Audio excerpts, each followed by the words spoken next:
Distell is a producer and marketer of wines, spirits, and flavoured alcoholic beverages. Yep, so this company came from the combination of Stellenbosch Farmers Winery and the Distillers Corporation. It's got a whole bunch of booze brands that are really South African homegrown. Klipdrift, Nederburg and Bunnahabhain.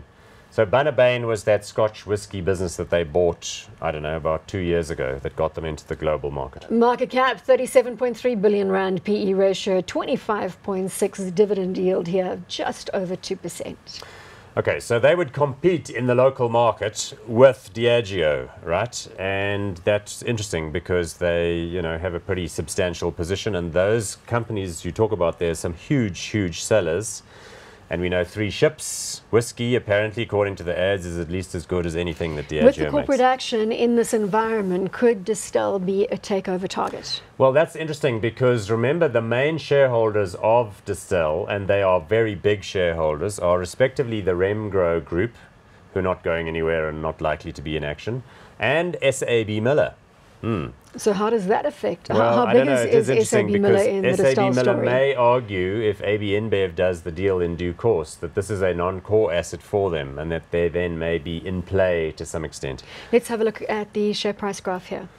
So it's moved steadily higher. It's a bit of a chunky trader because of the shares in issue, something like 85% are held in firm hands.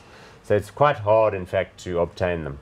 The company continues to do very well. It's doing all of the things. Have we held this stock in the hot stocks portfolio? No, we've never done it. We've always just called it hot, but we've never recommended it for a purchase because the liquidity is quite a small free concern. Float. Hot or not on Distell? I'm inclined to go hot again. Still like it. Still think the management team under Richard Russian doing a great job. That's all fine. And I think in time they could get a little bit more interesting. Or if they are unbundled by SAB, that's the more likely outcome, is that they'll be distributed on that basis. Some value unlock coming from that. But that's going to be even longer. I suspect that what's going to happen is the aggregated group is going to do nothing with regard to either the ABI Coca-Cola bottling facilities that SAB Miller owns or this thing until much further down the track, like 2 or 3 years' time. Let's go to, so hot. hot.